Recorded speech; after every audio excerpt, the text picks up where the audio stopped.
Estamos de vuelta en Zona Pública, nos quedamos en este debate y obviamente nosotros en el corte seguíamos aquí discutiendo.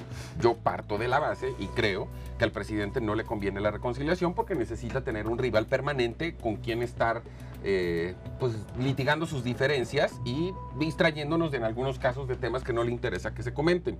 Pero finalmente, como parte de esta discusión y hablando de la herencia específica del 68, tú lo ves desde un punto de vista a 50 años de qué era lo que se pedía, qué se ha cumplido. Es un movimiento que se genera por estudiantes, pero con peticiones mucho más amplias. ¿Cómo se ve desde ahorita? Pues se sigue manejando este mismo discurso, ¿no? De este miedo que fuimos heredando de nuestros abuelos ante el Estado, porque pues a ellos sí les tocó vivir. A ellos les tocó vivir el Estado represor. El Estado represor. Que no pueden ni contestar, ni decir ni nada. Ni pensar. Sí. O sea, no podías pensar. Sí, y en ese aspecto creo que CEU fue en su momento y hasta cierto punto sigue siendo una pequeña isla como de libertad, ¿no? Donde todavía se puede hablar de estas cosas y donde no hay tanto miedo. Pero a la cuestión a la que quiero llegar es que del movimiento del 68 lo que se fue heredando hasta las generaciones del día de hoy es un movimiento ideológico que lo mencioné un poco en el corte y me gustaría que lo habláramos un poco, que es un movimiento que nunca ha cesado realmente, simplemente ha tenido diferentes momentos de crisis, diferentes momentos de pausas y por sobre todo diferentes actores políticos debido a esta cuestión generacional y que sigue exigiendo las mismas cosas y que hasta cierto punto se puede ver en la universidad que no se ha logrado por completo, sigue desapareciendo estudiantes y sigue ser estudiante. Por ejemplo, en la Universidad Nacional Autónoma sigue siendo un deporte de alto riesgo y ser mujer estudiante en la Universidad Nacional Autónoma es casi sentencia de muerte. Solo el año pasado hubieron varios casos de feminicidios y desapariciones que no han tenido ningún tipo de respuesta. Y un poco usando el ejemplo del año pasado de esta chica en CCH Oriente que cayó de bruces después de haber sido disparada, fue un montón de desinformación, lo cual es extraño en estos tiempos de tecnología en donde podemos acceder a ella con tanta facilidad, pero también de mucha desinformación y también de desorganización, ¿no? Que si llegaba la ambulancia, que si tal, y que si había sido un paro cardíaco, que si había sido una bala. Y también lo que había pasado el año pasado con los atentados por riles en Rectoría, que eso fue un punto de crisis muy importante, porque es cuando muy pocas veces se había visto cuando toda la universidad genuinamente se movilizó y tenían estas demandas en común y que sucede que incluso 50 años después sean las mismas demandas que se tenían en pero México lo que no creo que sea correcto es que en nombre del 68, en nombre del 2 de octubre, hoy intereses políticos particulares de grupos provoquen actos vandálicos. Son actos vandálicos. Con el salvoconducto de nos estamos manifestando en nuestra libertad de ser universitarios, que a lo mejor muchos de esos ni lo son, ¿eh? No, el año pasado se celebraron 50 años, se conmemoraron más que celebraron, se conmemoraron. Y al conmemorarse era como recordar las demandas de esos 50 años atrás con las demandas hoy.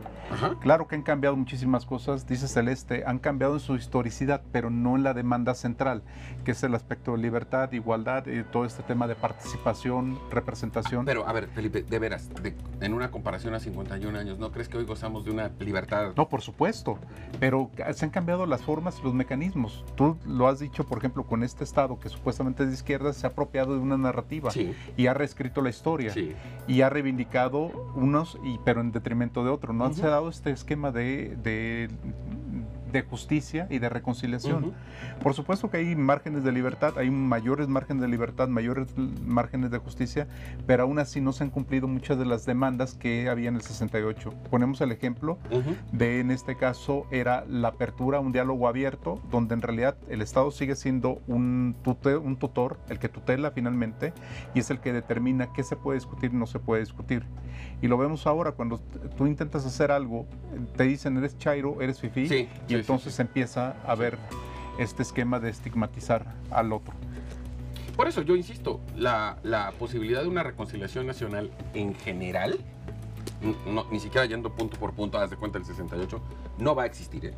No, lo curioso es que surge estos movimientos, y lo vamos a ver, el 68 surgió, y tú lo dijiste bien, surgió en la universidad, pero rebasó la universidad. Por supuesto. Hoy lo vemos también con varias demandas de universitarios que rebasan a la universidad. Vemos el caso de los 43 de Ayotzinapa, que fue la marcha, que vemos el caso del aborto, la petición de aborto legal, donde hay universitarios metidos. Hay un tema ideológico. Recuerdo la frase de Enrique Krause que decía que el último estalinista caerá en Seúl. Ahora hasta eso dudo, ¿sabes? Porque de verdad yo no sé si hay gente que va en una idea de rescatar el trotskismo, o si va en una idea maoísta, o si dentro de la ideología... Pero ojalá hubiera esa definición ideológica, ahora ya ni siquiera. Entonces, pero sí, no, a ver, yo lo que sí estoy de acuerdo es que si quieres conmemorar, pues hablemos del tema de género, por ejemplo. O sea, de temas que son también inclusive parte de lo que piensan los jóvenes a nivel internacional y de cómo conciben hoy en día la parte de igualdad, el tema del feminismo, que hoy en día se ha vuelto también ya un tema inclusive no solamente recurrente, sino que está levantando mucha ámpula. Entonces,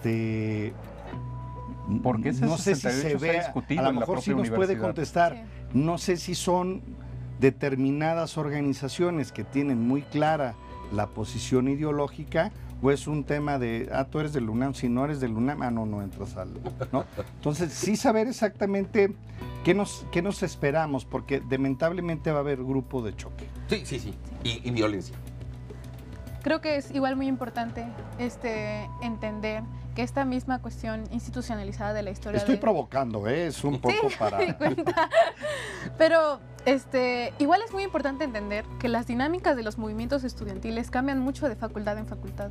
Las dinámicas de la Facultad de Ciencias Políticas no van a ser iguales, ni siquiera análogas a las dinámicas de la Facultad de Artes y Diseño, por ejemplo.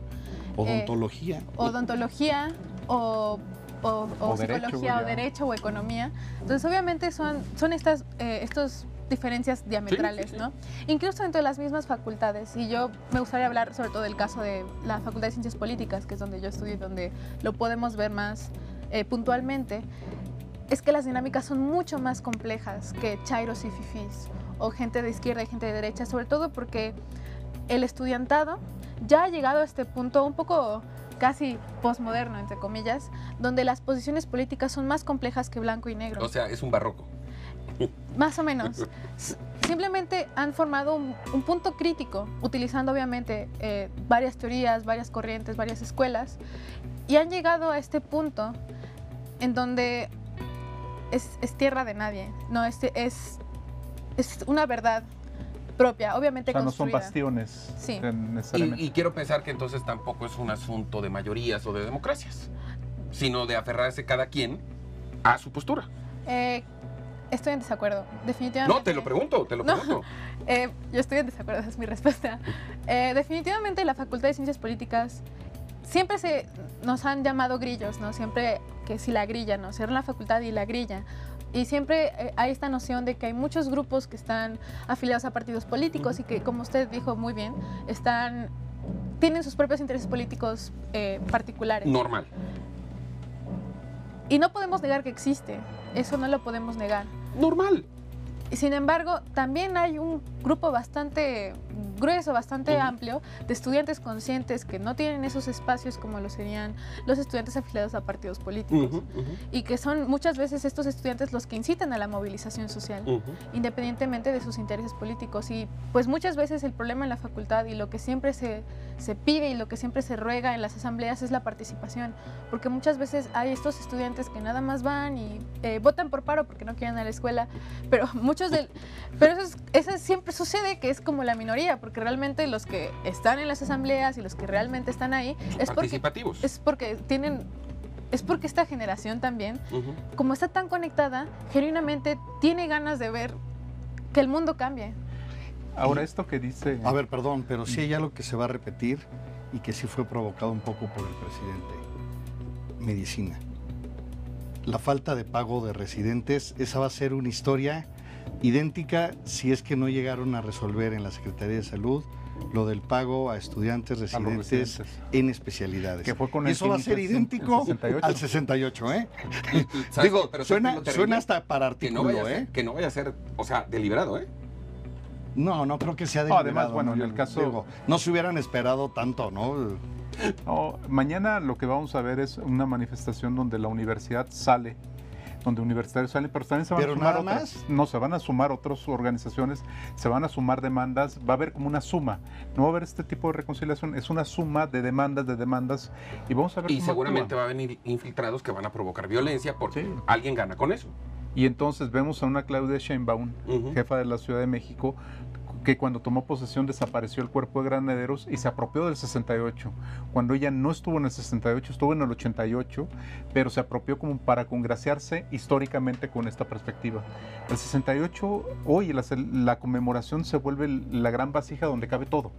Y precisamente es ahí donde Celeste decía, no hay de izquierda a derecha, encuentras un crisol. No, ya, me quedó clarísimo, lo entendí. Además, evidentemente también entiendo, porque así debe de ser, que las universidades deben de ser un centro de fomento de la participación de los jóvenes.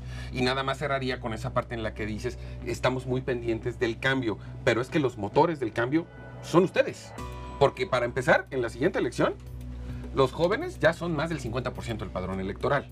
Y me refiero a jóvenes en un margen de edad, ¿no? O sea, vamos a suponer entre 20 y 30. O sea, a ustedes les va a tocar decidir quién va a ser el próximo presidente de este país. Y también quisiera agregar esto ya, porque realmente el verdadero futuro de las movilizaciones sociales, y esto puede sonar un poco hippie, por así decirlo, es la cuestión medioambiental, ¿no? O sea, ¿cómo podemos escoger el futuro político de un planeta que no existe?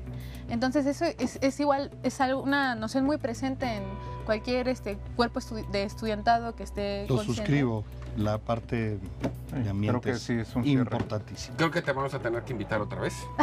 Porque lamentablemente el tiempo de hoy ya se acabó, pero quedaron todavía muchos temas pendientes por discutir, sobre todo esta perspectiva, más allá de la universidad, de ver lo que piensan los jóvenes que sí les interesa la participación social y política. Sí. Muchísimas gracias, Celeste. Muchas gracias por Felipe, como siempre, muchas gracias. Nacho, muchas gracias. Gracias a usted por habernos acompañado esta extraordinaria e interesante tarde de análisis. Yo le espero, como siempre, mañana a las 4 de la tarde aquí en Zona Pública por Efecto Televisión.